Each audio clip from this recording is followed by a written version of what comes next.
que estoy encantado de estar aquí con vosotros. Primero porque yo soy antiguo escuela de la alumna, como veis, domino el lenguaje fantásticamente.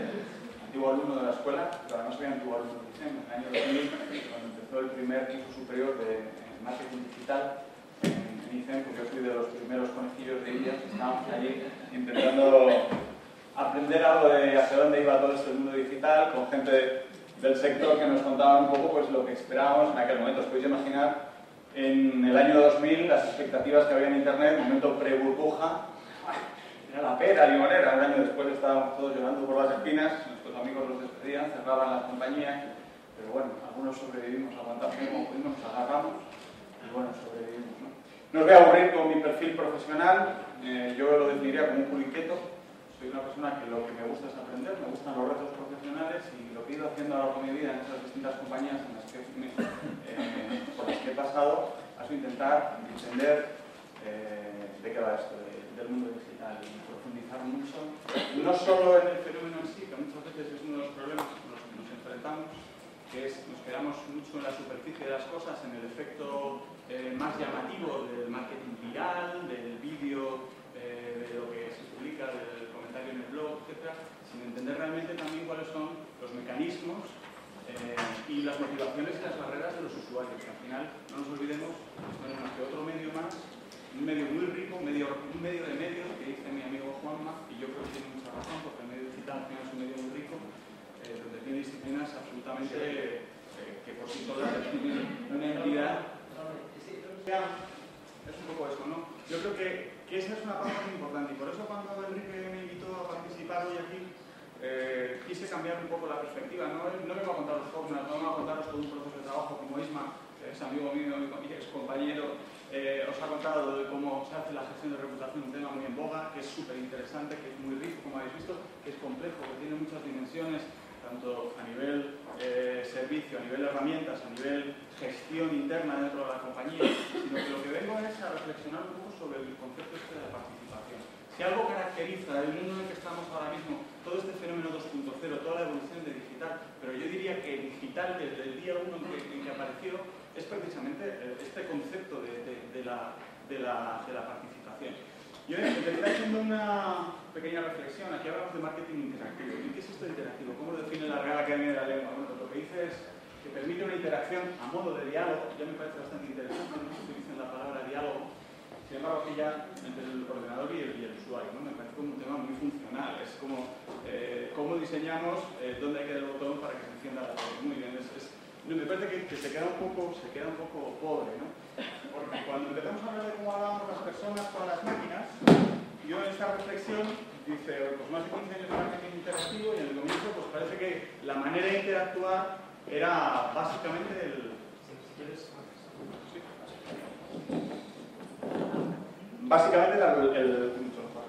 era el ratón, ¿no? Pues no, luego la verdad es que pensando y reflexionando cómo empecé yo en esto del mundo digital, que a pesar de que lleve muchos años en esto, no soy un nativo digital. Los nativos digitales son bastante más jóvenes que yo cuento con 44, bastante lejos de lo que es un nativo digital. Pero vamos, soy un inmigrante que lleva instalado en este país, no quiero ni contar la cantidad de años, vamos, soy como si fuera nativo, paso desapercibido. Y yo empecé con el Pong. ¿Conocéis el Pong? La máquina Pong. Es la máquina clásica de tenis, del pim pim. El sonido, con ese sonido no hay manera de confundirlo, ¿verdad? Esa era la primera máquina con la que yo empecé, pero fue como mi primer modo interactivo. No sé, debía tener 12 años o por ahí, y hablaba con mi padre, no sé de dónde, de un viaje por ahí. Era el clip, mis amigos venían a mi casa, organizamos unas partidas de tenis fantásticas. Y ahí recuerdo que en el año 82 o por ahí, empecé con un Spectrum. ¿Os acordáis del ZX Spectrum 48K de Sinclair? Pues ese fue mi primer ordenador. En el ordenador no había ratón, es mentira, no había un ratón. Interactuábamos todo era a través del teclado, unas teclas de goma fantásticas que se estropeaban y había que llevarlas a arreglar periódicamente. Entonces, el mundo de la interacción, las personas y las máquinas, lleva mucho tiempo evolucionando, con lo cual cuando llegamos al ratón ya había un pasado, por lo menos en mi vida ya había habido un pasado y probablemente en la de muchos de vosotros ya habíais interactuado con las máquinas. Pero parece que a partir del ratón es cuando realmente lo que es el mundo digital, lo que hoy entendemos bajo ese paraguas, empieza a tener sentido, ¿no? Aquí la forma de interacción básica, el clic, ¿no? Al principio era nuestra obsesión, el clic, la medición del clic, por encima de todo. Nos nuestra herramienta fundamental, pues un ratón, ¿no? Y la métrica fundamental, pues si lo que buscábamos era el clic, pues está claro que era el click-through, ¿no? Todos sabéis el concepto de click-through, no hace falta explicar. Bueno, pues esto evoluciona. Hace unos años, de repente, empiezan a salir los dispositivos táctiles. En realidad no los inventa Apple, aunque Apple se ha quedado de manera absolutamente brillante como con la exclusiva del táctil. Yo las primeras veces que empecé con dispositivos táctiles eran smartphones y se hacía con un lapicerito con una puntita de plástico, lo habéis visto, era Windows, bueno, miento, era Palm. Los primeros que utilicé era la Palm Pilot, que hoy día está prácticamente desaparecida del mercado, pero en su momento era lo más. Y a partir de ahí pues empezaron otros dispositivos. Pero a día de hoy prácticamente todo se ha convertido como en cualquiera que quiera interactuar con un teléfono, más allá de lo que es una interacción básica, hablar por teléfono y enviar un mensaje, prácticamente ambiciona o quiere un dispositivo con el que la vía principal de interacción es un dedo. Y las posibilidades de interacción son muchas, ¿no? Se enriquece lo que puedes hacer con un ratón con otras muchas posibilidades. Ya no solo es el dedo, es el giroscopio que tiene el propio dispositivo, sino que tú interactúas con lo que ocurre en el dispositivo simplemente moviéndolo y cómo el dispositivo detecta esos movimientos, ¿no? Bueno, pues ya es una evolución interesante. Pero además ese diálogo sigue cambiando. Todos conocéis el Kinect de Xbox. Yo lo tengo en casa, mis hijas, bueno, tengo dos niñas, una de 9 y otra de 7, son los friki que ya con esa edad, pues imagina con padre como yo, no se puede ser de otra manera. Y les encanta, los flipas. Teníais que verlas jugar. Para ellas es súper intuitivo. Siempre, una anécdota que siempre cuento con la pequeña, que es la más bicho y la más así bailada. Esto cuando tenía 4 años, estábamos en el salón, en mi casa. Estábamos viendo la tele y recuerdo que había un partido de tenis, un partido de nada. Y entonces ella entró en el salón, no sé, descarada. Se dio la vuelta y me dijo: papá, ¿cuál eres tú?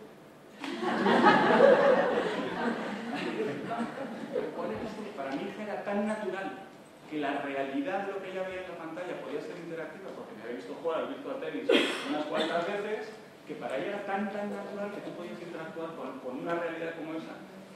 Pues lo único que se le ocurrió. Entonces no era fan de Rafa Nadal, ahora es una fan de Rafa Nadal, como no os podéis decir ni.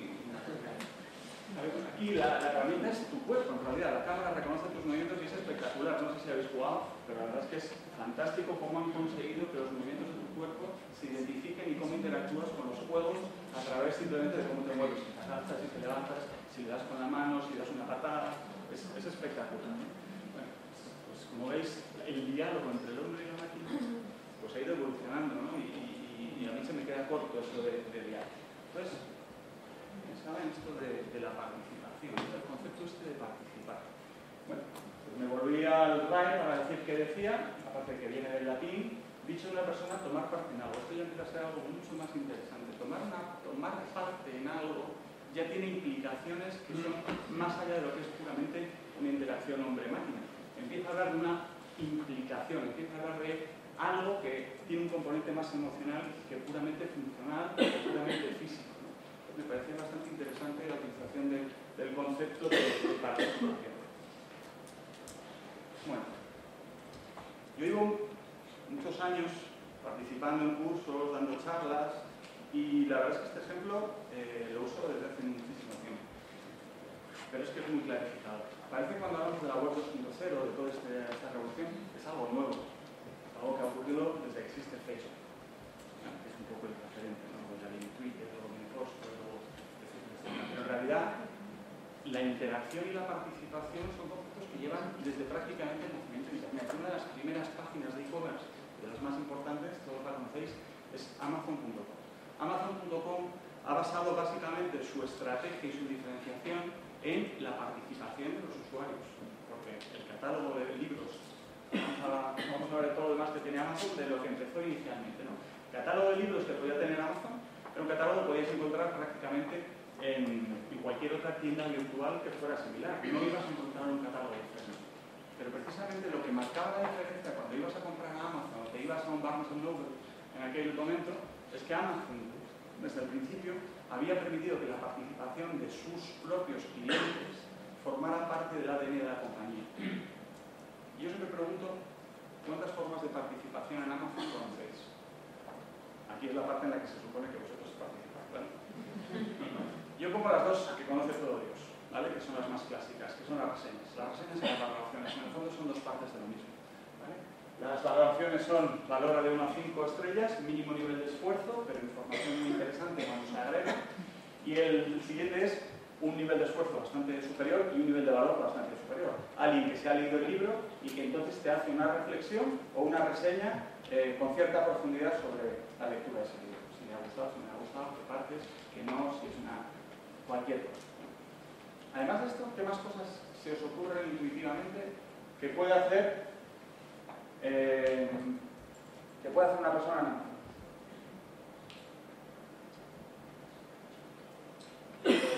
Libros que vas a comprar, que deseas comprar en el futuro. Libros que deseas comprar en el futuro. Recomendaciones de libros en base a lo que has comprado, ¿verdad? Y en base a lo que vas a comprar, o sea, que quiero comprar en el futuro. Sí, los wishlist famosos donde tú te vas diciendo este libro me interesa, no me lo compro ahora, pero quiero tenerlo ahí por si tengo pasta y me lo puedo comprar.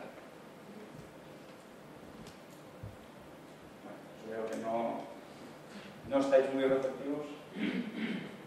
Pues voy a descubrir, sacar el conejo de la chistera, ¿vale? Es alucinante. Yo cuando me puse a profundizar en la cantidad de maneras que un consumidor dentro de Amazon podía participar, lo flipé en colores. Lo primero, fotos de usuarios. Hay un mogollón de gente que se compra el producto y que hace fotos del producto y las sube a Amazon. Alucinante, ¿qué dices? ¿Y esto qué interés puede tener? Pues yo creo que para mí como consumidor, cuando voy a Amazon, tengo un interés muy claro. Cuando yo voy a comprarme el iPad de Apple, todos habéis visto la publicidad de Apple, es impecable, es alucinante, una fotografía cuidada, un diseño que vamos, te entra por los ojos.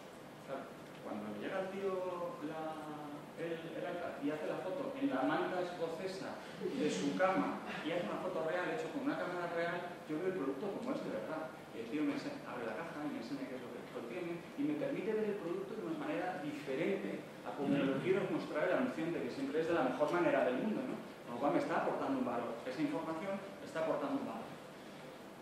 Tengo foros específicos sobre el producto, donde la gente hace preguntas a la comunidad de Amazon sobre temas relacionados con el producto. Puede ser de problemas, puede ser pidiendo recomendación porque no sé si comprarme el iPad o comprarme el Galaxy, el Galaxy Tab, creo que se llama, el de Samsung, que va con... ¿Verdad? Sí, ¿no? Vale. Luego, guía de compras. Tú te puedes hacer, hay usuarios que lo que hacen es una guía de compras. Si estás buscando un tablet, deberías ver estos 8. Te recomiendo estos 8 y además te los recomiendo por este orden. Y ahora míralos. Pues a mí lo que me está permitiendo es, en un mundo donde yo no tengo mucho conocimiento, probablemente del mundo de los tablets, conozco iPad y nada más, me está dando 8 opciones de compra con una prevaloración que ya me permite filtrar todo el ruido de todos los tablets que hay en el mundo. Perdóname un segundo. No tengo el café, que es precisamente para evitar eso. Bueno, perdóname la molestia, voy dándole con el dedillo para que no pase nada. Tengo las guías de compra, tengo opciones de compra, ¿vale? Las guías de compra, perdonad, son con recomendaciones, me he confundido de orden. Las opciones de compra es lo que os he contado, son las listas. Las guías de compra son gente que es experta sobre una determinada cosa y te está diciendo qué cosas tienes que tener en cuenta si te vas a comprar una cámara de vídeo.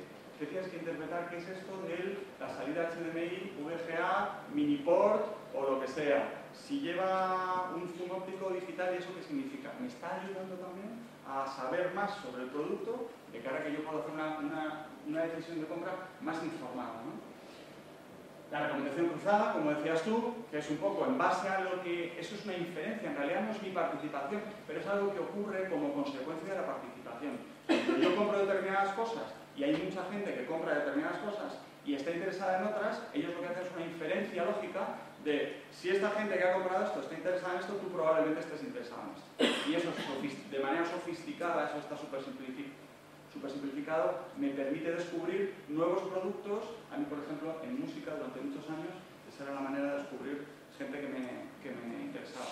Y compraba en Amazon discos, ahora lo de los discos como que ya no se lleva mucho, pero entonces compraba discos de gente para conocerlos y conocía gente muy interesante. A veces la cagaba estrepitosamente, pero la verdad es que digamos que 8 de cada 10 veces acertaba y descubría músicos que no conocía y gente a la que luego yo siguiendo a lo largo del tiempo, ¿no? Y luego hay 3 partes que en enriquecen todavía más la parte de las reseñas, ¿no? Parece que la reseña en sí ya tiene un valor, tanto la evaluación como la reseña. Pero es que tienes tags o etiquetas, que es la información de tercer orden, que le llama David Weinberg. No sé si habéis leído un libro que se llama Everything is Miscellaneous, si no os lo recomiendo, es un libro fantástico, sobre todo el tema del orden y del desorden, y cómo el caos informativo, la abundancia, el exceso de información se convierte en una manera mucho más interesante, mucho más rica de encontrar cosas, en lugar de generar un caos, pero que se supone que generaría es la dificultad de filtrar o descubrir cosas, ¿vale? La utilidad de las reseñas. La gente ya no solo es que hace una reseña, sino que cuando lee la reseña dice, esta reseña me ha resultado útil o no me ha resultado útil, con lo cual Amazon puede filtrar las reseñas no solo por la valoración, sino por la valoración que los propios usuarios hacen de la reseña, si les ha sido útil o no, con lo cual la participación sobre la participación está aportando una capa de valor adicional, ¿vale? Comentarios a la reseña. También hay comentarios, o sea, todo, imaginaos, al igual que en un blog, como si esto fuera un post, y debajo de ese post, comentarios de los usuarios, concatenados, donde se establecen diálogos sobre esa reseña. Bueno, yo creo que ahora, viéndolo así todo, la participación que hay en una compañía como Amazon en torno a sus productos y en torno a lo que un usuario puede hacer y con lo que nos podemos beneficiar nosotros, está claro que es muchísimo más de lo que todos pensamos. La clave de todo esto es que, para mí, cuando hablamos de participación, es súper importante entender que no es simplemente porque la participación está ahí, es un hecho, es porque es una forma de valor. Y yo creo que con el ejemplo de Amazon hemos visto clarísimamente cómo la participación para una compañía se puede convertir en una ventaja competitiva diferencial que la posiciona frente a sus competidores y que además sus competidores tienen muy difícil de competir, porque todo ese recorrido que ellos ya llevan de usuarios que participan, que son fieles, de comunidades, tienen incluso una comunidad que se llama Vinyl Boys, donde a los usuarios, los reseñadores, la única traducción de reviewer que he encontrado tiene cierto sentido. La gente que hace reseñas dentro de Amazon, que hacen muchas reseñas que son muy valiosos, les crean un club especial precisamente para fidelizarles y les dan ciertos privilegios para mantenerles y vincularles con la marca. Entonces, para mí, la clave de todo esto es entender que la participación se puede convertir en una fórmula de valor, ¿vale? Y ese valor puede ser positivo o puede ser negativo. Acabamos de ver con ISMA todo lo que es la gestión de reputación. Y hemos visto cómo la participación de la gente se puede convertir en un problemón para una compañía. Y eso sería la parte oscura, el lado oscuro de la participación. Pero lo que yo pretendo decir es que la participación tiene un lado muy interesante que es un aporte claro de valor. Bueno, ¿y por qué es importante? Isma antes ha hecho un par de reflexiones sobre este tema, pero a mí me gusta mucho este modelo, ¿vale? Es un modelo que me he reinventado yo partiendo de un modelo que leí en un documento de McKinsey que me gustó mucho cómo lo planteaban, entonces pues lo he reinterpretado, ¿vale? Pero el modelo original es un documento de McKinsey. Básicamente esto es el purchase funnel que hoy día sigue un consumidor. Que no tiene nada que ver, todos estamos con el purchase funnel de toda la vida. El embudo, donde empezamos en la awareness, acabamos en el loyalty, básicamente, tenemos los pasos clásicos. ¿Qué es lo que está ocurriendo ahora mismo en este mercado? Pues que las cosas se están complicando para los profesionales del marketing, de la comunicación, para las compañías, para todos, ¿no? ¿Por qué? Bueno, para empezar porque antes Isma hablaba de Yankelovich, hay otro estudio de Yankelovich que habla del número de mensajes que las personas que vivimos en entornos urbanos recibimos al día, mensajes marca. Y estos hablan de que hemos pasado en los últimos 6 años de recibir unos 3.000 mensajes al día a recibir 5.000 mensajes diarios. Aquí simplemente tenéis Aquarel, tenéis Apple, tenéis Duracell, o sea, son muchos mensajes de manera distinta, no son solo mensajes publicitarios, sino contactos, impactos que recibimos de las marcas. La ropa que bueno, no llevo el logo, pero cuando llevas el logo de una marca, pues también estás transmitiendo esa marca. Entonces, dentro de ese ruido lo que ocurre es que ahora mismo a las marcas cada vez más les cuesta llegar a la fase de consideración. Y muchas marcas, cuando identifican parte de sus problemas, está precisamente cómo traspaso eso. El primero, la awareness ya es un problema, pero es que pasar al punto de consideración, que es un paso importante, ni siquiera es garantía de nada. ¿Y por qué no es garantía de nada? Porque lo que hacemos absolutamente todos, y si alguno no lo hace, por favor, levantad la mesa. Uy, la mesa. No levantéis la mesa. Algunos se toman la letra. levantar la mano, ¿vale? Porque a mí me gustaría interesante, ¿vale? O mejor lo hacemos al revés, queréis levantar la mano los que estéis de acuerdo conmigo.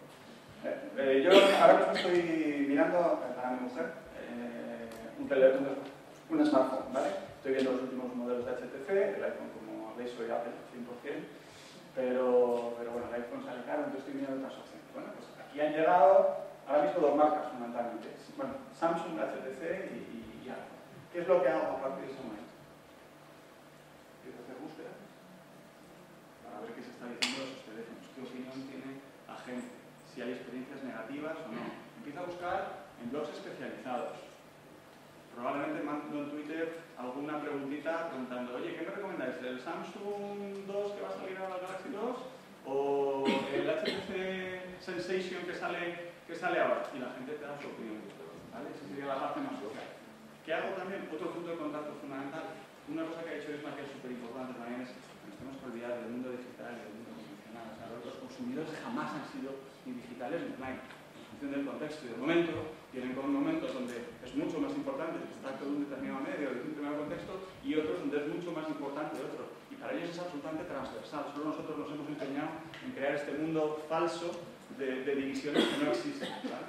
Entonces, ¿por qué lo digo? Porque lo más probable es que una vez que tenga claro que son estos tres modelos, me voy a la tienda y le digo al tío que me saque el teléfono, porque quiero tocarlo, quiero verlo, quiero ver cómo es la pantalla, cuánto pesa, la sensación que me da de si es duradero, sólido o no, ¿vale?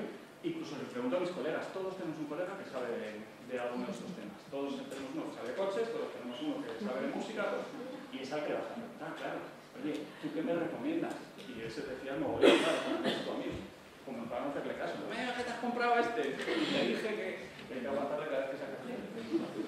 Bueno, pues ese proceso, McKinsey lo llamaba el Active Evaluation, que a mí me ha gustado el concepto porque me parece que transmite muy bien lo que hacemos. De los que estáis aquí, hay muchos que no hagáis este proceso prácticamente con cualquier decisión de compra medianamente importante. No, ¿verdad? Pues esto es lo que hacemos la inmensa mayoría de los consumidores, o cada vez más consumidores, ¿vale? No podemos olvidarnos que todavía hay consumidores que están un poco fuera del mundo digital, solo el 50% de la población es internauta, pero el 50% de la población me parece que ya no es una cifra desdeñada. Bueno, entonces cuando llega el momento de la verdad, el momento de la compra, ¿vale? Ya he decidido, voy a comprarme el HTC. Bueno, ¿qué es lo que empieza a partir de ese momento? Empieza mi experiencia como cliente. ¿Y qué ocurre durante esa experiencia? Pues básicamente hay dos cosas. Hay un proceso de validación, de que no me he equivocado, de voy a compartir, me lo he comprado, a ver qué dice la gente, que es algo que hace mucha gente, pero sobre todo hay un proceso de compartir, sobre todo si tienes una experiencia. Si empiezas a tener problemas, seguro que te motiva mucho más a hablar, porque somos como somos, que si estás encantado de tu teléfono. Pero tú te vas a la página de Facebook, por ejemplo, de HTC, y ves un mogollón de comentarios súper positivos, hablando de la marca del Desire. También ves el que está cabreado y que ha llevado a 7 euros 3 veces el teléfono y está desesperado y está a punto de lanzarlo contra el director de marketing de la compañía. Pues porque a todos nos ha cansado, todas las compañías tienen problemas con productos, hay productos que salen defectuosos, incluso Apple. Bueno, pues dentro de ese Customer Experience lo que va a ocurrir es que parte de lo que ocurre ahí va a ser los inputs que se van a generar luego por aquí. Si garantizamos que esos inputs son positivos, lo que vamos a conseguir es que cuando la gente está haciendo el proceso de evaluación de la compra tenga inputs positivos sobre nuestra marca. ¿Vale? Por eso, cuando hay una crisis de reputación o tienes un problema, lo que tienes que hacer es atajarlo y solucionarlo. Si hay un problema real, pues aceptarlo, reconocerlo y corregirlo en la medida de lo posible. Porque si no, lo que vas a conseguir es que ese canal de evaluación sea muy bien. ¿Y qué es lo que ocurre cuando llega el momento de ya llevo 2 años con el HTC o ha salido el iPhone 5 y me queman las manos el iPhone 4? Bueno, pues lo que ocurre es que, bueno, en el caso del iPhone 5, si soy yo, voy por este camino directamente y me compro el iPhone 5, eso seguro. Pero lo que hace normalmente la gente es meterte otra vez en el set de consideración. Oye, me he ido bien con HTC, probablemente he conseguido HTC para mi próxima compra, pero vuelvo a meter otras marcas en ese proceso de consideración. Y en este proceso de consideración pueden salir algunas de las marcas que teníamos inicialmente y, como veis, entrar marcas que no teníamos en nuestro set de consideración inicial.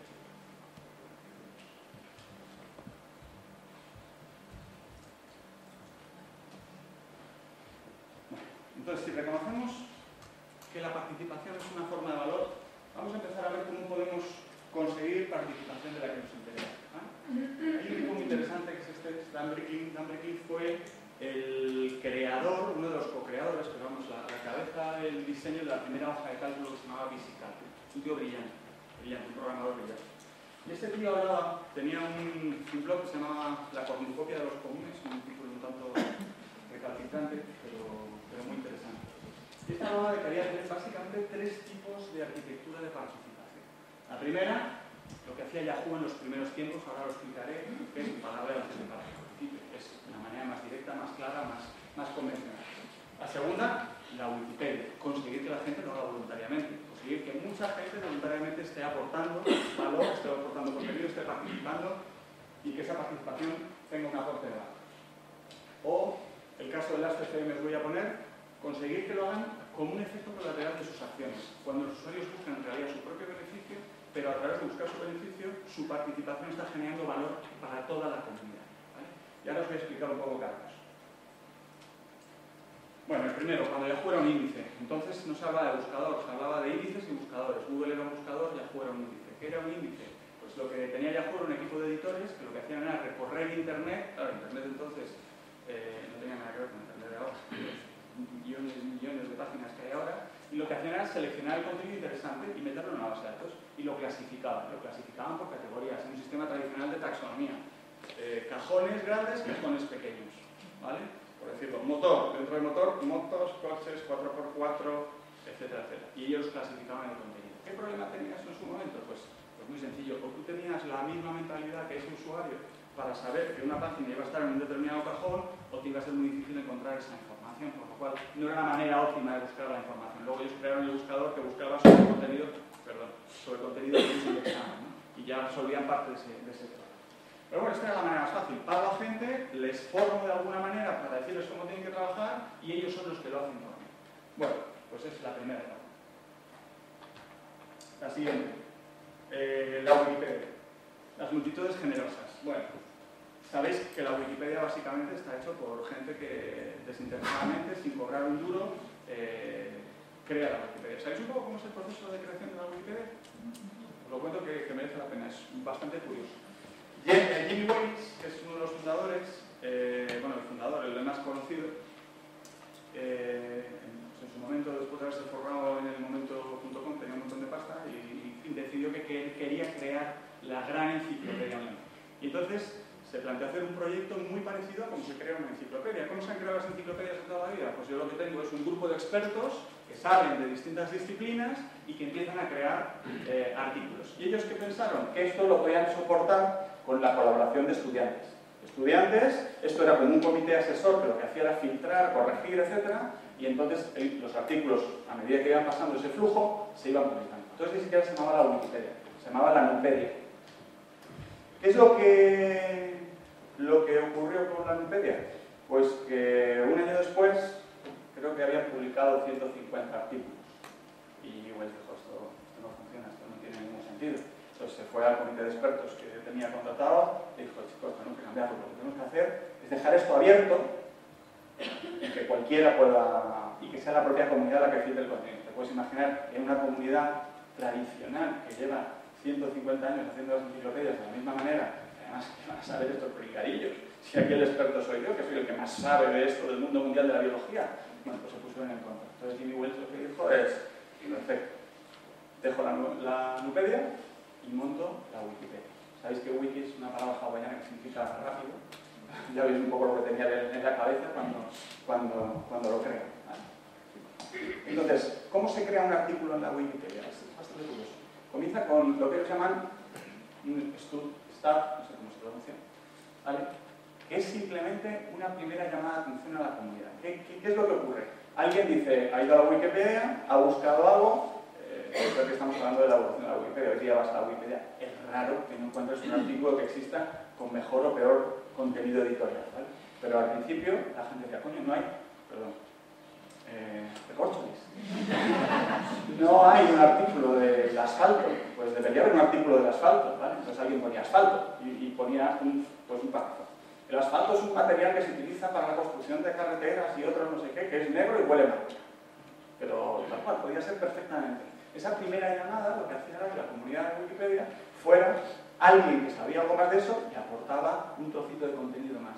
Y al final, en la Wikipedia se compone mucha gente que aporta cosas desde muy gordas a muy pequeñitas, pero que es la colaboración de todos ellos la que compone realmente el contenido que nosotros al final conocemos. Con lo cual, al final, el producto de la Wikipedia no es un producto en sí, es un producto en evolución continuamente, porque hay continuamente cambios, pequeños matices, se añaden enlaces exteriores, documentos, etc. ¿Vale? Entonces hay gente que simplemente edita el contenido, se encargan y pican y tal. Hay otra gente que lo que hace es simplemente revisión gramatical, corregir errores gramaticales, no hacer otra aportación, pero sin esa aportación está claro que probablemente habría muchas más incorrecciones dentro de la Wikipedia.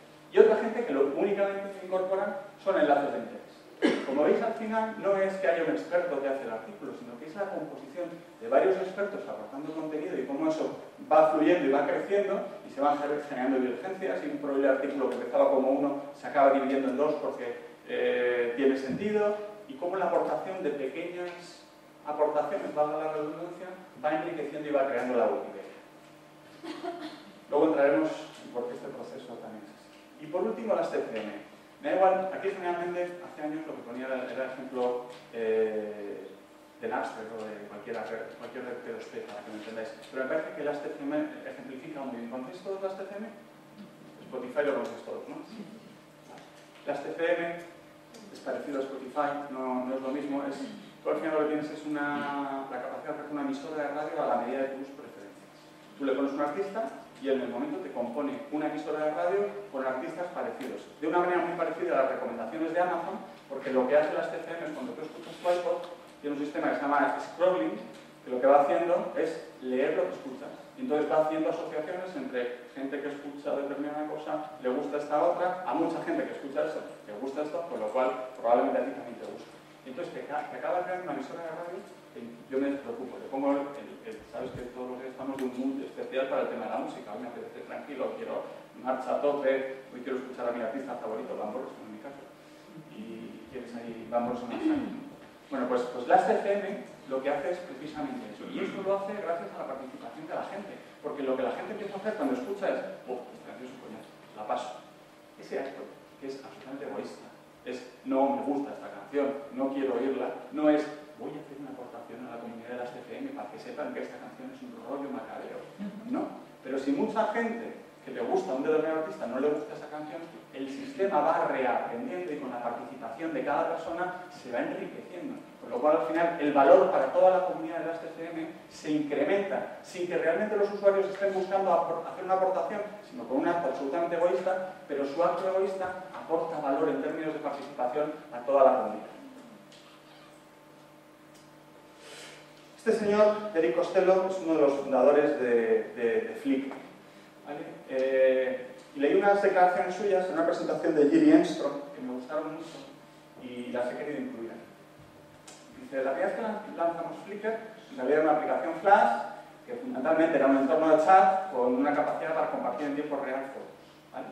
Cuando empezamos a añadirle nuevas funcionalidades al site, como páginas donde alojar las fotos para que la gente pudiera visitarlas desde una URL única, tuvimos mucho más éxito con cómo la gente respondió a ello y el sitio empezó a crecer. Es decir, ellos partieron inicialmente con algo que lo que pretendía ser era un chat enriquecido con determinadas funcionalidades.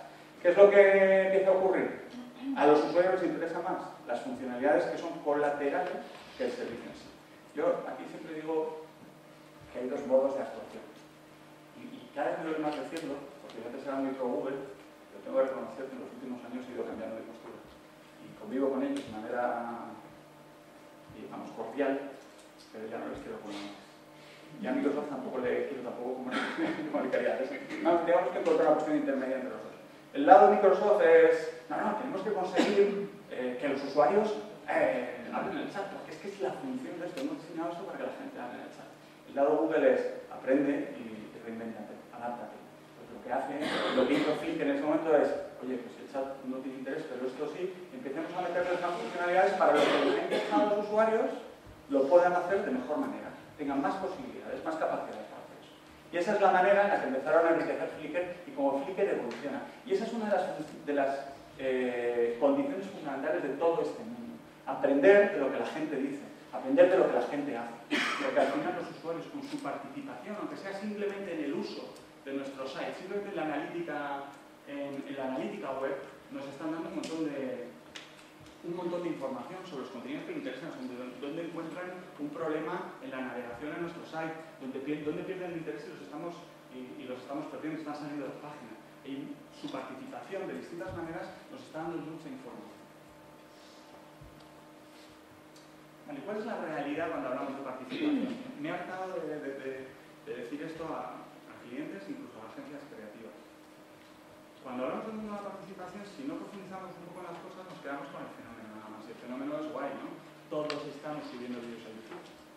Todos. ¿No he subido ningún vídeo a YouTube? Pues soy de los pocos. Porque según parece, todos estamos subiendo vídeos a YouTube. Todo el día. No hacemos otra cosa que subir vídeos a YouTube, crear blogs, hacer tweets, compartir fotos, abrir canales de Flickr. No sé cuándo la gente curra. Yo, desde luego, desde el curro de padre y el curro de esto de marketing digital, no tengo mucho tiempo para hacer muchas de esas cosas, a pesar de que me gustaría tener más tiempo para hacerlas. La realidad es que hay un desequilibrio muy grande entre los meros espectadores, que son la mayoría, que es lo que hacemos casi todos. Nosotros casi toda la parte del tiempo estamos consumiendo contenido. Estamos de manera más o menos pasiva, viendo un vídeo de YouTube, entrando a reproducir en las FM una radio a medida o buscando disco en Spotify, buscando en SlideShare una presentación de algo concreto, pero la gente que sube presentaciones de SlideShare no son tantos. La gente que sube vídeos de YouTube no son tantos.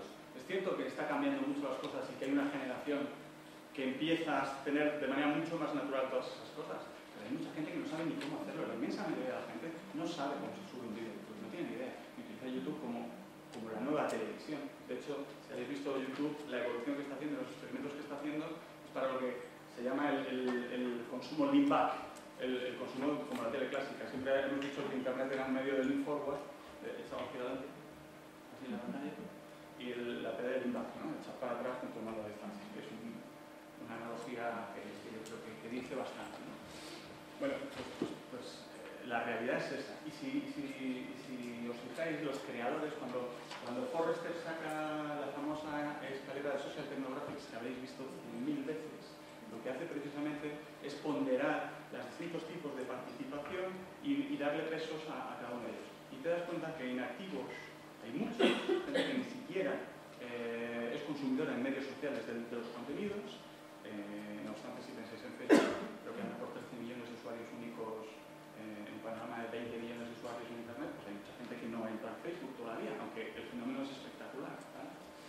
Pues es muy importante entender eso, porque si no pensamos en términos de participación, en que hay distintos perfiles, distintas personas, distintas motivaciones, y que no vamos a conseguir, por mucho que queramos, que la gente nos haga un vídeo de un anuncio con y que tengamos miles de vídeos de gente subiéndonos el anuncio, por mucho que tengamos un premio fantástico que haya en Sudáfrica, a ver el Mundial, como yo participo en una campaña de esas, desaconsejada, pero el cliente se empeñó, ¿vale? Esa es una realidad. Si no jugamos con esas realidades, la realidad es de lo que realmente, porque pensar que tratamos con personas, y que Internet, lo que precisamente le está dando a los usuarios, pues la posibilidad de muchos comportamientos distintos. Cuando estábamos en el mundo de los medios masivos, más o menos todos teníamos, pues, bueno, aquí sí me va a ver claramente, cuando estaba la 1 y la 2, o el UHF, que le decíamos cuando yo era pequeño, o veía la 1, o veía la 2. Era cuando el 1, 2, 3 conseguía coberturas del 70% de la audiencia. Pensar hoy con todo el 70%, vamos, se querían por tener un 7. ¿Vale? Entonces, ese mundo ha cambiado mucho. Ahora nuestras opciones son múltiples, nuestras posibilidades son millones. Con lo cual, no pensemos que toda la gente es igual, ¿no? Porque... A ver, no me acuerdo quién era la frase, pero decía, lo único en lo que nos parecemos todos es decir que somos muy distintos. Me parece que es una frase bastante buena. Bueno, ¿y qué hacen si reconocemos que la aportación es escasa, pero que es muy valiosa y que deberíamos fomentarla? ¿Qué es lo que hacen hoy día las compañías que buscan fomentar esa participación? Básicamente es como 3 ejemplos, ¿vale? Amazon, ¿cómo consigue que esa gente se fidelicen, sigan haciendo reseñas, participen, sigan subiendo sus fotos? Pues pues lo que hace es reconocer a aquella gente que participa. Y lo que hace, por ejemplo, es crear etiquetas. Ahora os enseñaré un ejemplo concreto de las etiquetas, los badges, que los llaman,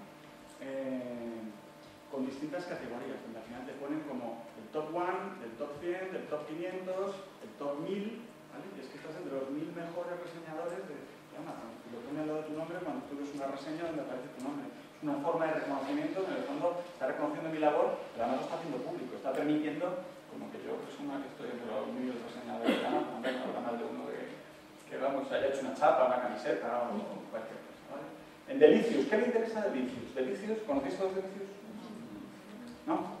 Vale, Delicious es lo que llaman social bookmarking, que es una herramienta que surgió hace un montón de años, que luego compró Yahoo, que básicamente lo que te permitía era, en lugar de tener tus favoritos en tu navegador, tenerlos en internet, en una página web.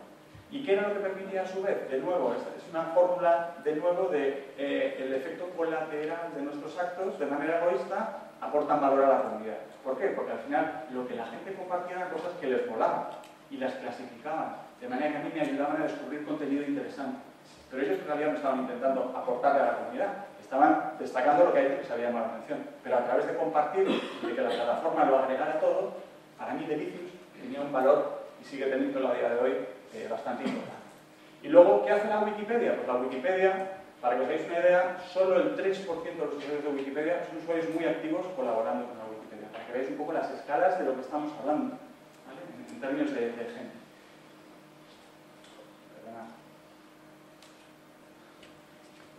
Entonces, lo que les permite a esos usuarios más activos es la capacidad de editar la homepage. Vosotros habéis entrado la Wikipedia, no como todos, luego buscas en el buscador y tal, y en la homepage tienes una serie de contenidos. Pues esos contenidos no los puede aportar cualquiera. Igual que cualquiera en la Wikipedia puede aportar sin ningún tipo de barrera, modificar, hacer un comentario, aportar un contenido, un enlace, sin ni siquiera estar registrado, porque la propia comunidad es la que se encarga de filtrar y de corregir si es una cosa que no debería estar, si es incorrecto, o lo que sea, con lo cual reduce las barreras a la participación, que es otra de las claves para facilitar la participación. A aquella gente que son muy importantes para ellos les concede un privilegio, y ser uno de los que es capaz de tener el contenido de la zona de Wikipedia, pues es una forma de reconocimiento. Lo curioso cuando empiezas a profundizar en estos reconocimientos es que tú piensas, bueno, aquí lo que funcionará será la pasta. Pongo un incentivo a la gente y pues no, pues en todo este mundo llegamos a un montón de ejemplos. La pasta es un componente y cuando la pasta es importante, desde luego encuentras mucha gente que se motiva rápidamente. E incluso encuentras gente en países emergentes donde las cosas están mucho más fastidiadas, pues que lógicamente encuentran un incentivo mucho más interesante en esa parte, ¿no? Mira. ¿Lo veis bien?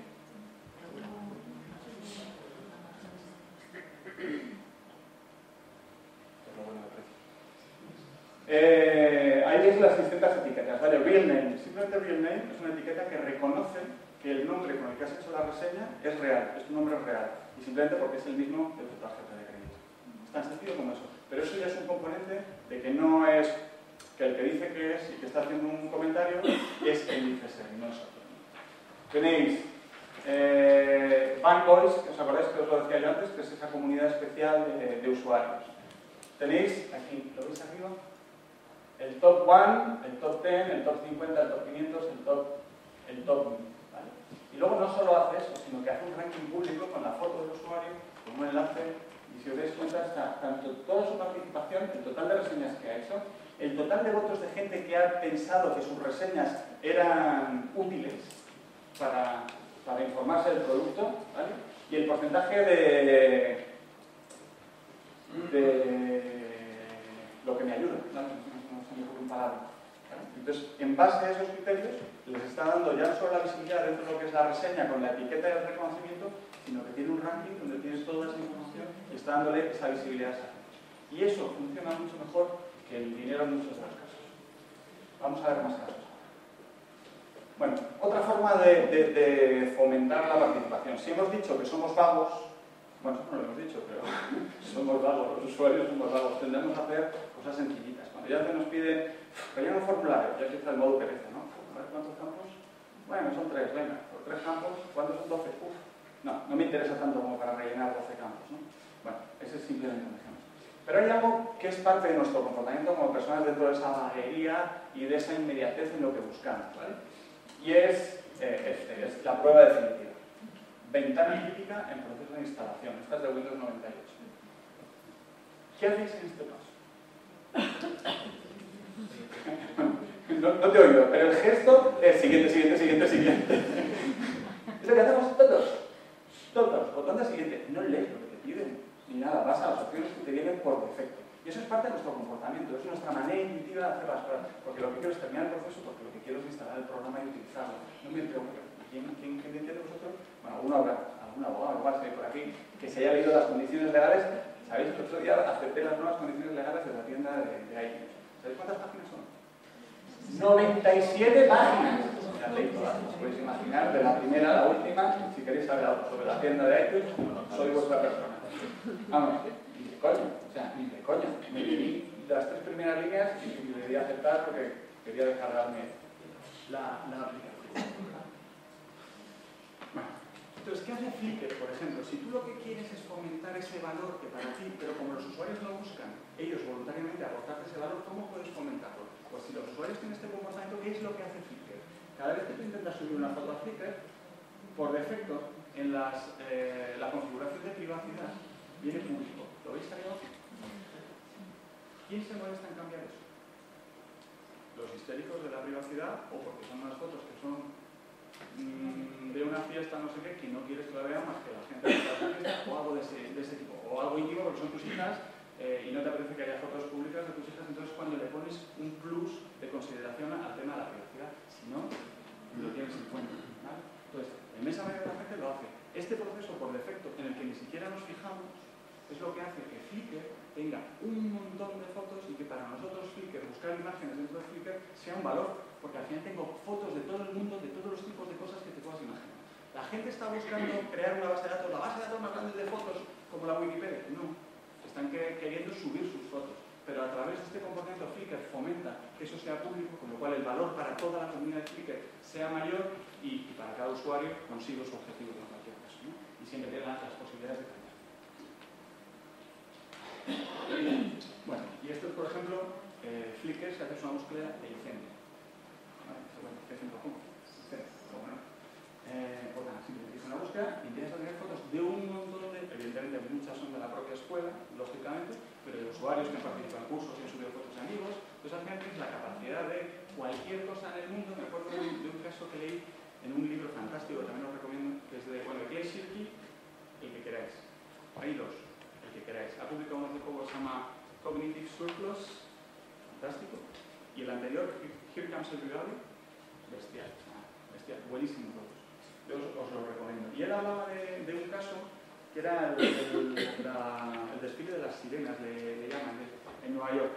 Y es un desfile súper friki de artistas y tal, que hacen un parade, pues todos van disfrazados de sirenas y de temas relacionados con el mar, porque es el primer día del verano. Bueno, hay toda la historia detrás, claro. Entonces dice, alguien de Madrid que ha oído hablar de esto, y dijo, joder, pues antes nos pasaba a todos. Joder, cómo me gustaría ir al sitio, porque claro, me dice todo el mundo que es fantástico. Ahora simplemente entras en Flickr, haces una búsqueda y tienes 97.000 fotos de ese desfile de distintos años. Te permite tener una experiencia o acercarte mucho más a esa experiencia y tener mucha más información de una manera sencillísima. Entonces al final ese es el valor que yo tengo como usuario. Bueno, formas de participación. Este hombre, Jeff Pope, publicó en la revista Wired un artículo hace unos años donde sacó ese palabra del crowdsourcing. ¿Habéis oído hablar del crowdsourcing? Vale, pues es un tema súper interesante, ¿vale? Crowdsourcing, la definición así más académica, es el acto de coger un trabajo que tradicionalmente era realizado por una única persona y delegar esa tarea a un grupo indefinido y normalmente alto de personas. Bueno, la definición está muy bien, pero vamos a ver casos concretos para ilustrarlo, ¿vale? Este hombre es Bruce Lindston. Bruce Lindston es el fundador de eStock Photo. ¿Conocéis eStock Photo? Creo que más de uno lo conocéis. Es un sitio fantástico para conseguir en costes muy justitos fotos e ilustraciones bastante buenas, incluso vídeos. Y a precios muy razonables. Muchas de las fotos que utilizo las he comprado en eStock Photo. Bueno, pues este tío era fotógrafo aficionado en la época en la que las grandes agencias y los grandes bancos de imágenes eran un monopolio. Si tú querías vender tu trabajo, tenías que pasar por uno de los que eran los grandes bancos de imágenes. Getty Images era uno de los característicos. Corbis era otro de ellos, son súper conocidos. Y entonces este tío iba con su book, como fotógrafo profesional, enseñando sus fotos.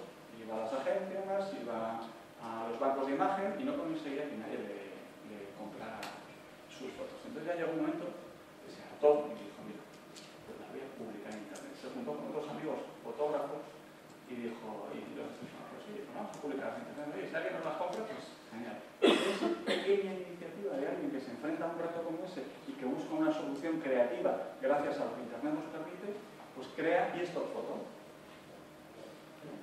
eStock Photo y el concepto del microstock photography.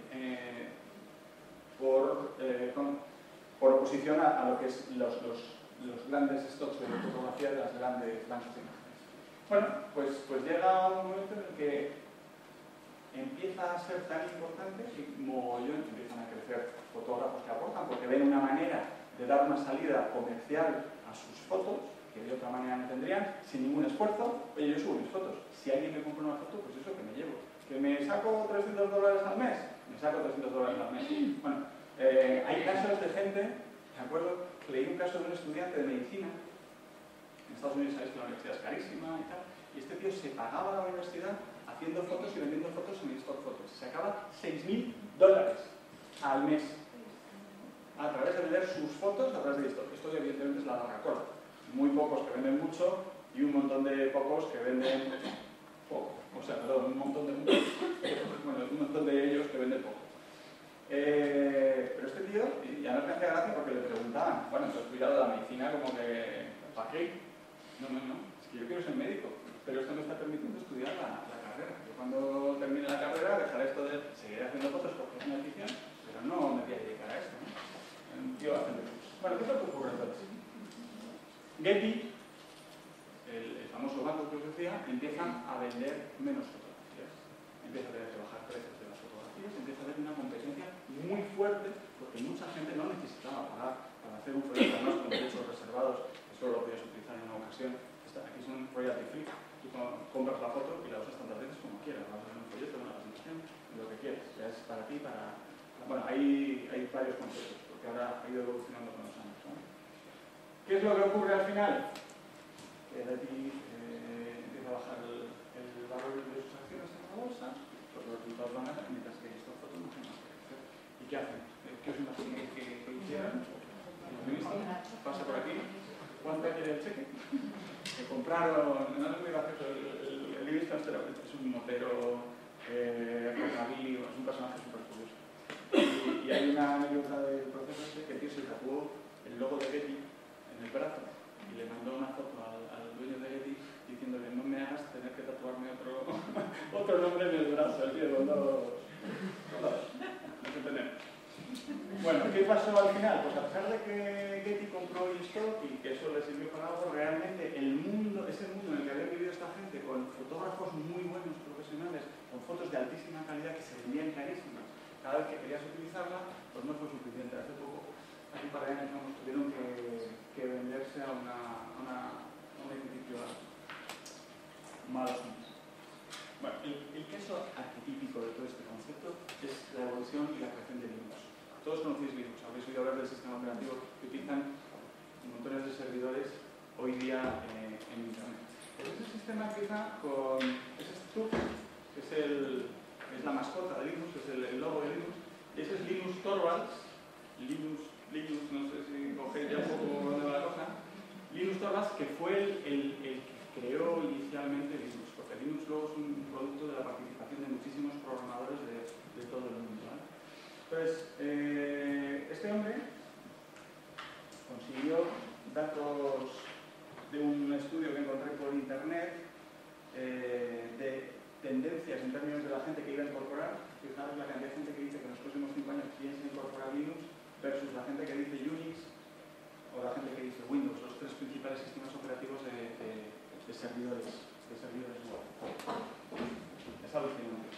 ¿Cómo empezó todo? Pues según la Wikipedia, aunque lo podéis leer en un montón de blogs porque es una historia bastante conocida, este tío ya parte del trabajo de otra gente como Richard Stallman y bueno, el creador de GNU y de otras comunidades de código abierto sobre las que él construye, ¿no? Pero empezó como un hobby, como decís ahí, estoy haciendo un sistema operativo libre, es un hobby, No espero que esto sea nada profesional como GNU o nada grande, no me espero que fuera nada grande, porque es espectacular, ¿no? Porque se acaba de comprar un 386, ¿os acordáis de los 386? Pues se acaba de comprar el 386, como podía hacer más cosas, tenía más potencia y tal, pues se metió el tío. No le convencía a los Minix, que era otro sistema operativo, y con la filosofía de Minix pretendió hacer algo que le aportara. Entonces lanzó una carta a la comunidad de desarrolladores diciendo, oye, lanzadme ideas si queréis que incorpore determinadas funcionalidades o tal, porque lo tendré más o menos previsto para no sé dónde, y si puedo incorporar las funcionalidades que me digáis, pues las incorporo. Bueno, y así es como empieza Linux. Y a partir de ahí, Linux, con la aportación de un montón de gente, precisamente por la filosofía de código abierto, se convierte en un sistema operativo gratuito.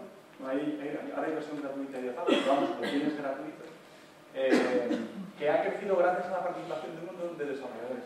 Y lo que me gustaba mucho es una entrevista que leí con Linux, que decía, le preguntaba a una periodista, pero tío, ¿estás tonto?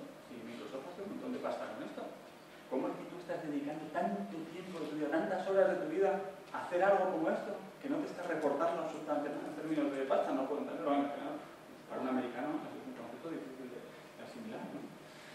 Y el tío respondía lo siguiente: si fueras ingeniero de software, me preguntarías, a un ingeniero cuando resuelve un problema técnico se le ponen los pelos, es tan estimulante esa sensación de programación. Y eso en la comunidad de desarrolladores es precisamente una de las principales motivaciones, el reconocimiento de la propia comunidad por tu aportación, el reconocimiento del resto de gente, como que eres un puto crack, es como lo dirían ellos, ¿vale? El reconocimiento de que eres un puto crack, de tu propia comunidad, a través de tus aportaciones al software y de las soluciones a los problemas que se van encontrando o a los retos de las cosas que se quieren crear en términos éticos. O sea, del sistema.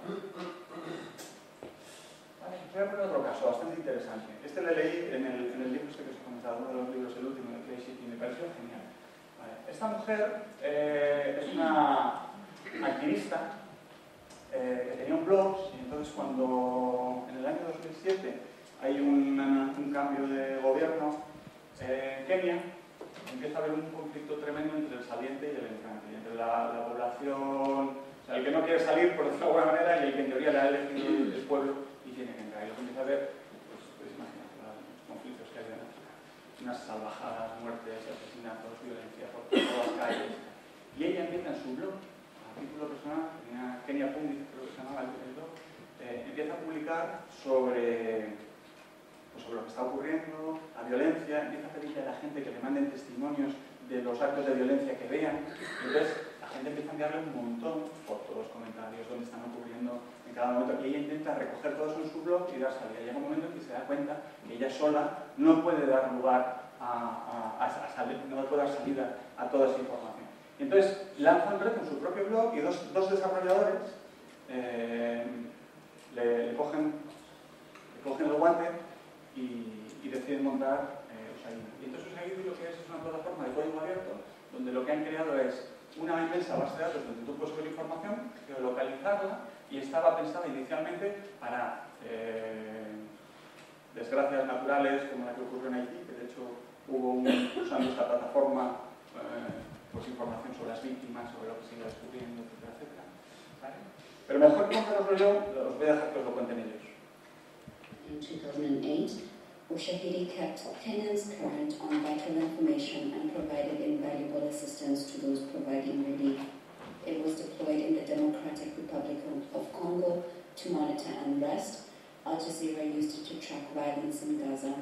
It was used to help monitor the 2009 Indian elections and to help gather reports globally about the recent swine flu outbreak. Anybody can contribute information, whether it's a simple text message from an SMS-capable phone, a photo or video from a smartphone, or a report submitted online. Ushahidi can gather information from any device with a digital data connection. After a report is submitted, it's posted in near real time to an interactive map that can be viewed on a computer or smartphone. But the most powerful feature Ushahidi offers is the ability to take the core application and deploy it yourself to suit your community's needs.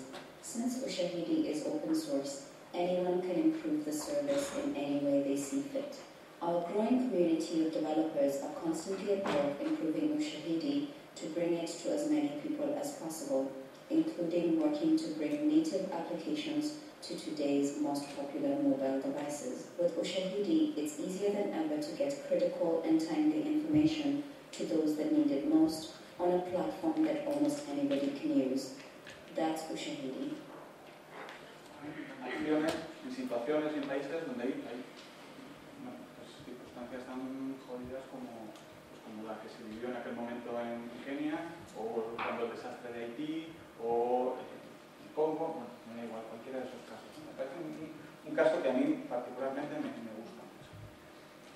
Y también me gusta mucho este, que tiene ciertos años pero no es muy conocido. Y me gusta mucho porque se sale mucho de lo que estamos acostumbrados.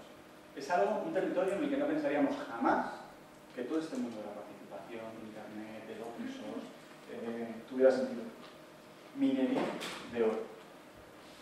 Este hombre, Robin Wen, fue a una charla al MIT y escuchó precisamente que hablaban de Linux, de cómo Linux se había creado, de la plataforma de desarrolladores, de la participación de la gente, del valor, de cómo ese sistema operativo se había convertido en una referencia, etcétera, etcétera. Cómo la gente participaba simplemente para aportar conocimiento, bueno, eso es un poco lo que os he contado.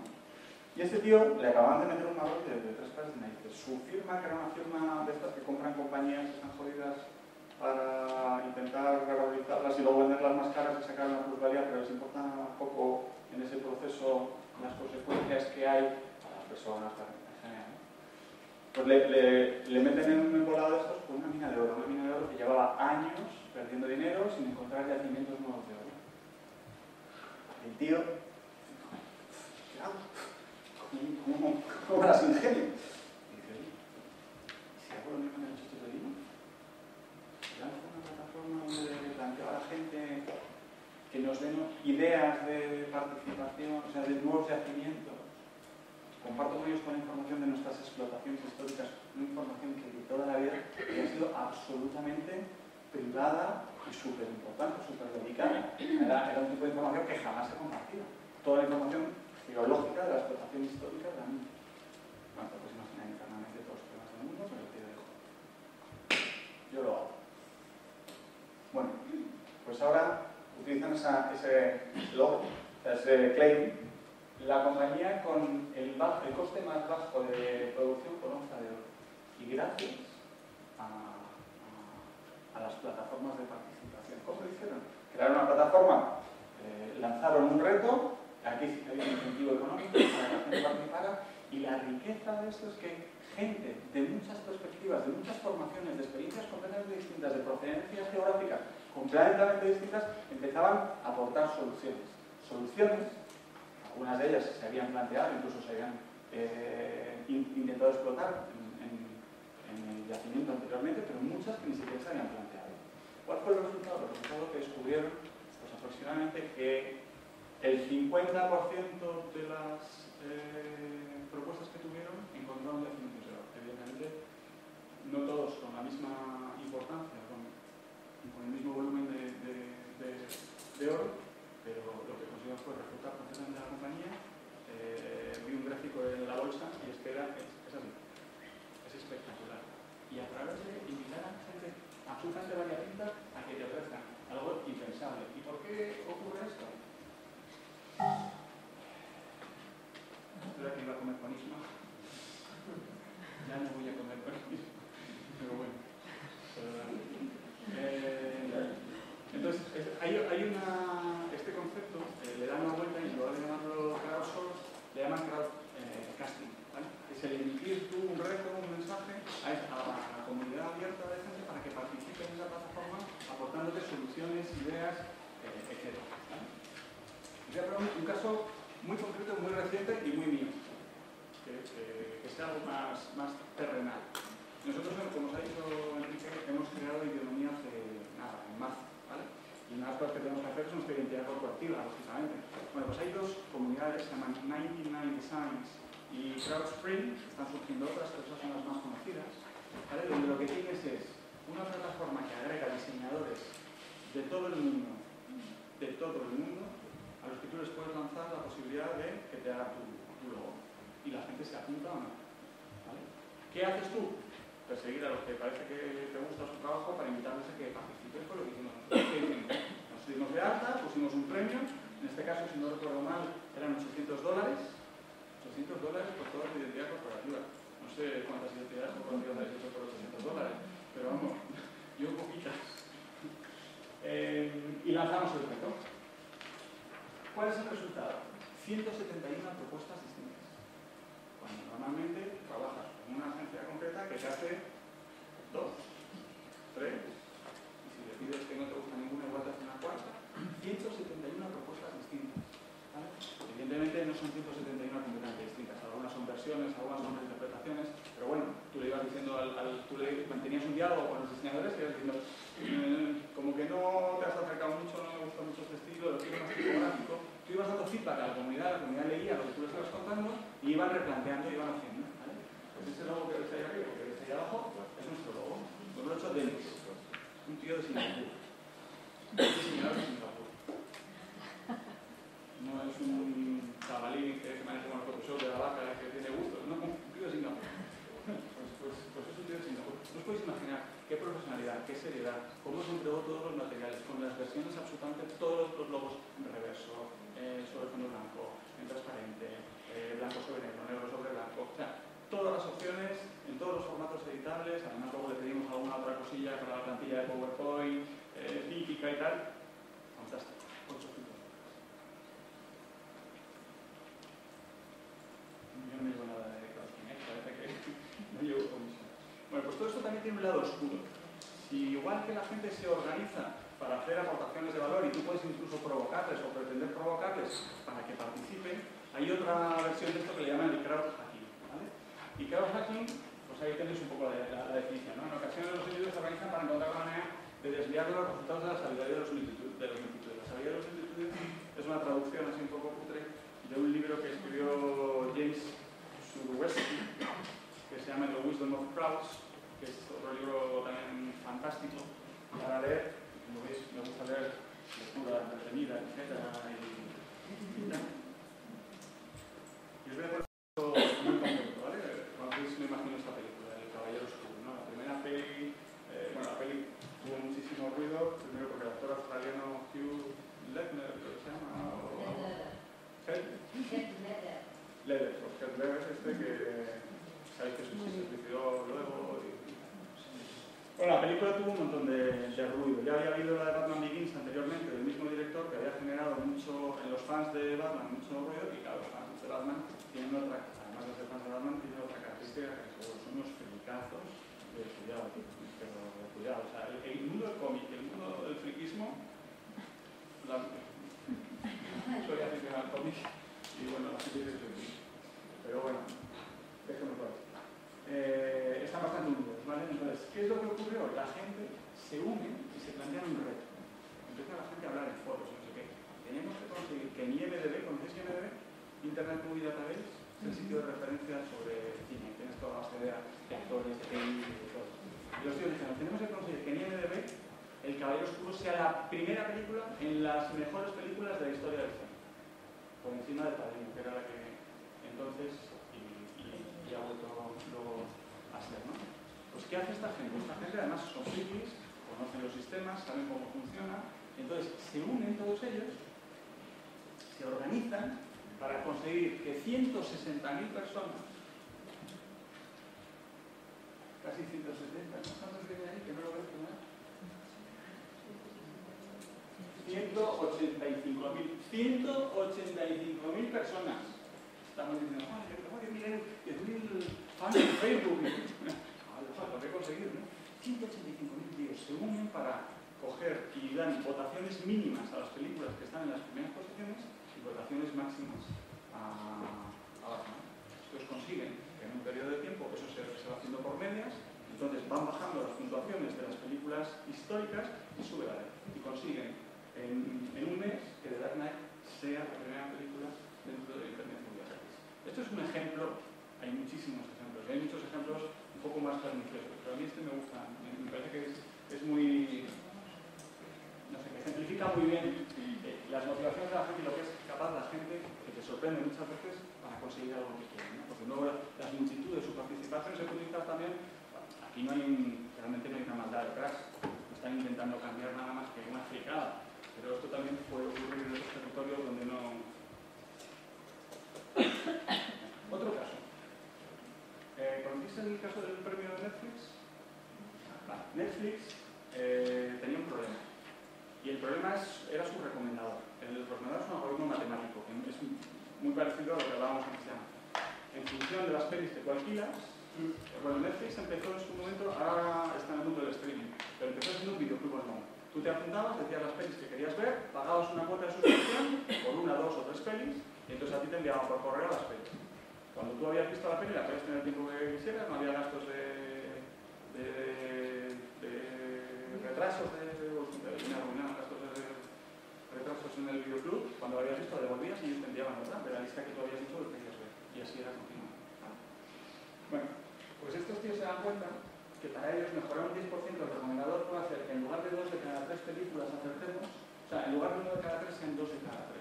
Y eso, en términos cualitativos y en términos de si tú a mí me recomiendas 2 de cada 3 películas aciertas 100%, ¿qué voy a hacer? Hacerte mucho más caso y probablemente alquilar más películas, con lo cual eso va a tener directamente un impacto en mi revenue directamente. ¿Vale? Entonces lo que hacen es lanzar un concurso que ha estado abierto 3 años, donde dicen que le pagarán $1 millón al que sea capaz de superar ese 10%. Entonces ha habido gente participando absolutamente variopinta, gente del campo del behavioral economics, gente del campo de la física, gente de matemáticas, programadores. De hecho, al final, los que han ganado el premio son unos ingenieros de AT&T, la compañía americana de mobile, que son los que se han llevado al final el premio. Bueno, pues esto, ¿por qué ocurre?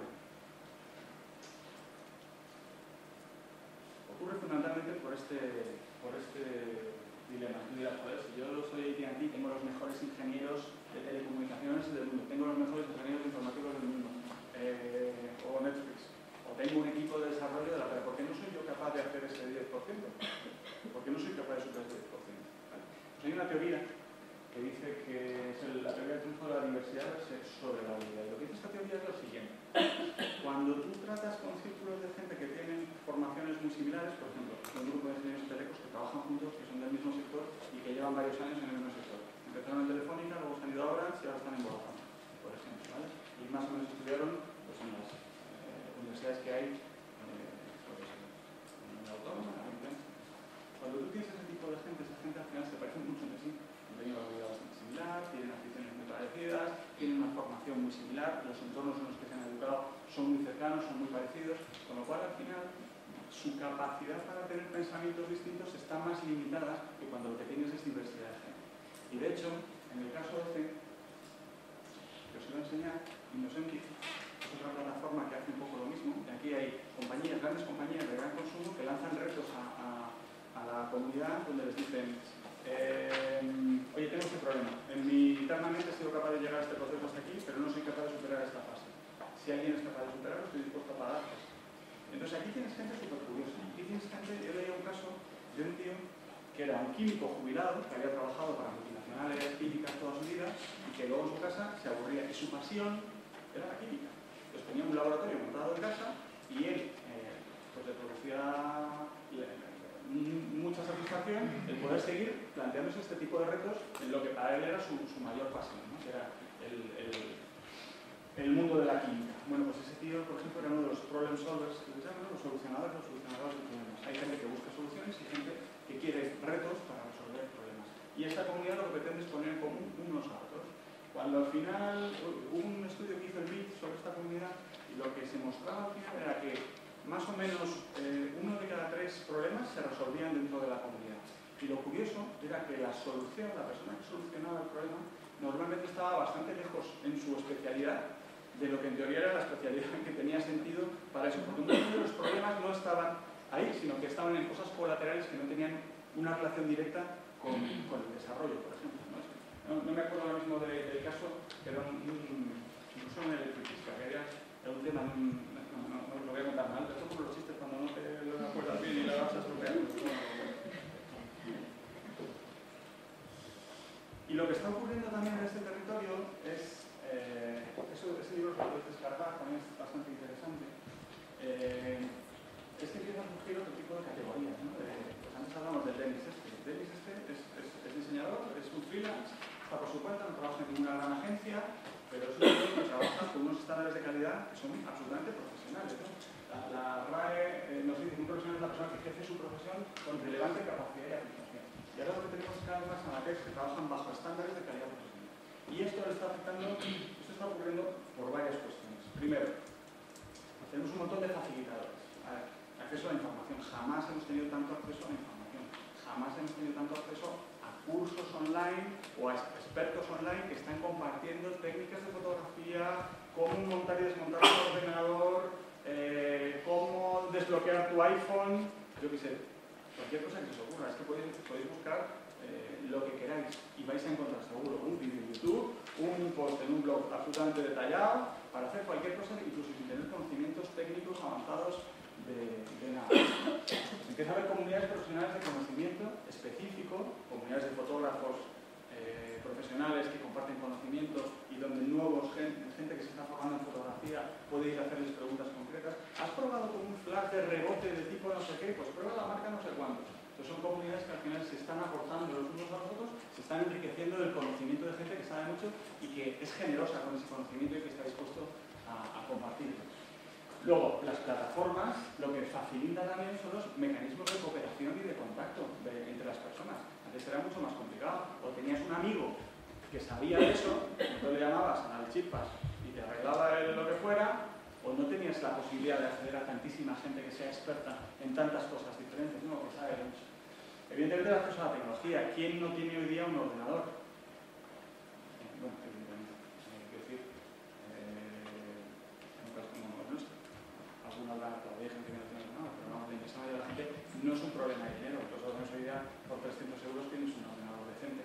Antes eran bastante más caros, son muy accesibles, ¿no? Y además, a nivel más personal, lo que está ocurriendo también es que tenemos gente con un alto nivel formativo, tenemos muchísimos universitarios, gente que está intentando buscarse la vida.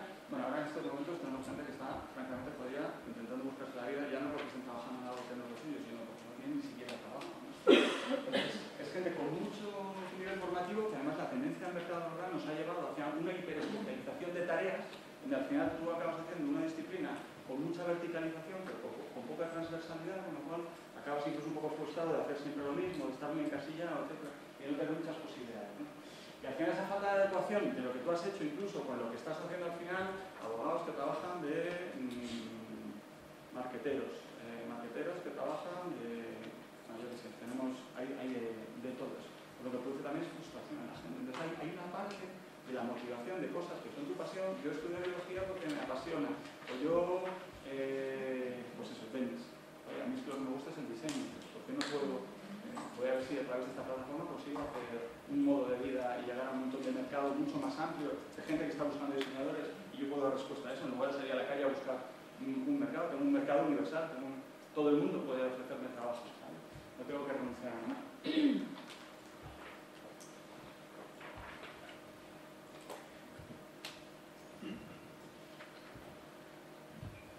Bueno, y todo esto produce cosas curiosas. La parte esta que estoy viendo, la frustración, la gente creativa, gente que quiere, los fotógrafos. Bueno, pues también produce cosas curiosas en términos de cooperación, ¿no? Lo que es el concepto de cooperación. Es otra manera de participación distinta de lo que estamos viendo. Voy a poner a Mia Rose.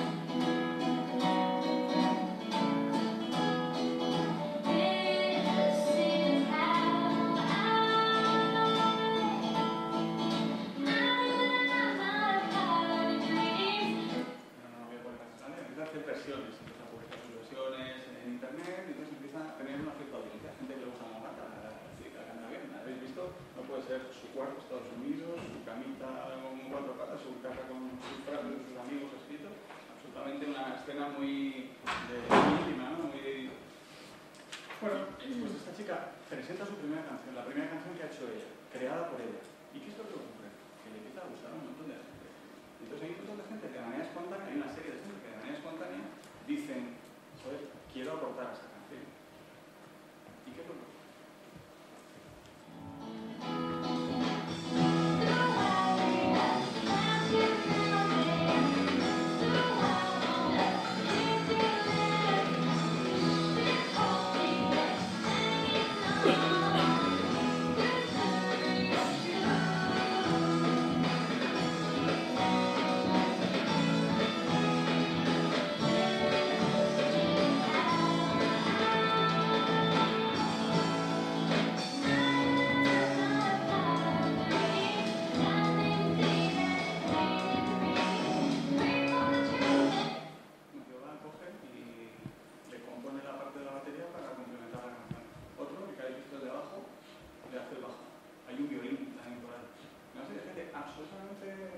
Descoordinada, que simplemente tienen en común, les ha molado mucho la canción, quieren aportar y de repente crean algo mucho más rico que lo que había inicialmente. El sonido es patético, ¿vale? Pero lo que me parece súper interesante es el proceso, ¿no? El proceso por el que se llega a esto, el proceso por el que la gente es capaz de crear eso, aportando cada uno una parte para hacerlo más rico. Simplemente por amor a la música, porque les gusta lo que hacen, ¿no? Os enseño otro ejemplo bastante interesante del tema de participación y cómo la participación es un valor. Esto es algo que hice en una de estas épocas antiguas, que dije. En el año 2001 monté una compañía especializada en APP. Llegamos a una hostia. Pero bueno, aprendimos muchas cosas, nos lo pasamos bien, perdimos. Bueno, no entonces bastante porque no la teníamos. Pero algo de pasta sí que perdimos. Y creamos este juego para Toyota, que era la aventura RAV4. La aventura RAV4 era un juego hecho en perspectiva isométrica, que es esa que veis ahí, que es muy típica en los videojuegos. Estaba desarrollada en Flash y lo que hacías era el lanzamiento del nuevo RAV4 para Toyota y lo que tú hacías era conducir el RAV4 a través de distintos escenarios, ¿vale? Bueno, al principio dices, bueno, esto se le llamaba entonces en el año 2000 la Apple Gaming, todavía sigue recibiendo ese nombre, ocio interactivo, Apple Gaming. Vale, pues un juego para una marca. ¿Qué era lo interesante de la participación? A través de la participación en el juego, Toyota recibía una información muy interesante. No solo, evidentemente, la gente que se suscribía para jugar con datos muy básicos, pero ya era un punto de contacto con el email y el nombre, básicamente. La gente que se suscribía para conseguir el premio, que era un viaje a los Pirineos para ver las carreras de perros tirados por Pirineos. Hoy estoy fantástico con el nombre de las cosas, tengo una locuacidad bestial. Los Pirineos tirados por perros. Pero lo interesante es que dentro del juego, cuando empezabas, antes de nada, tenías que escoger el color de tu coche. Algo tan raro como eso. ¿Qué conseguía Toyota con eso? Eran los colores reales del coche. Simplemente un pequeño, al final había cerca de 50.000 personas que jugaban este juego. Imaginaos simplemente lo que es un estudio de 50.000 kilos de las preferencias de los colores del coche. Sin necesidad de hacer ningún estudio de nada. Además de manera totalmente inconsciente. Tú no estás participando en nada. Estás eligiendo... el café. Estás eligiendo simplemente algo que está dentro del flujo del juego, ¿no? Cómo simplemente la participación inconsciente de un usuario a la marca, aparte de lo que ya es la interacción de tíos que se tiraban, jugaban, la gente que jugaba 50 y 60 partidas, la interacción de la marca con el usuario de una manera lúdica completamente distinta, estaba aportando también en ese contacto entre el consumidor y la marca, pues también una experiencia diferente, ¿no? Mucho más rica, más que lo que es puramente publicitaria. Pero además en esa interacción inocente del usuario, en el juego se conseguía conseguir información muy valiosa para aquello. Como no tenemos mucho más tiempo, os voy a contar otro caso del concepto este de la gamificación del negocio, ¿vale? Que es Foursquare. ¿Conocéis Foursquare? ¿Todos?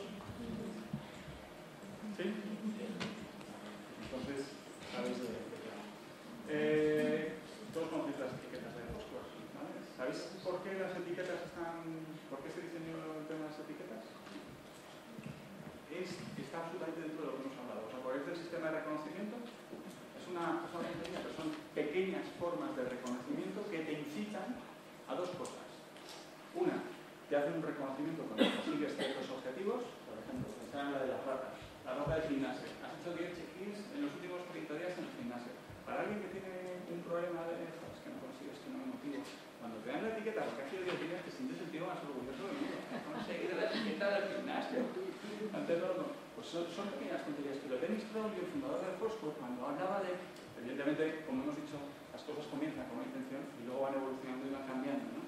Pero su intención inicialmente era cómo a través del juego y a través de estos sistemas de reconocimiento él era capaz de cambiar los hábitos de la gente, cómo era capaz de crear hábitos o de cambiarlos, ¿no? Me parecía un planteamiento súper interesante. Y es todo a través de una mecánica que es una mecánica de juego, simplemente. Tú a través de la interacción vas teniendo esta parte, que es un ranking que te compara con tus usuarios, con tus compañeros, cuántas aplicaciones, anda, tú has conseguido la de no sé qué y yo no. Y es un sistema que no solo fomenta la participación en la aplicación, sino que además está teniendo ese componente de juego que incita a la participación en términos generales y reconoce esa participación, aunque sean en cosas pequeñas. Pero esas son las cosas emocionales, son aquellas cosas que realmente nos afectan en temas mucho más de allí que de aquí, así que son capaces de cambiar nuestro mundo. Bueno, y no os entretenemos porque ha llegado la hora. A vuestra disposición, si tenéis cualquier pregunta, ha sido un placer y aquí estoy para lo que queráis.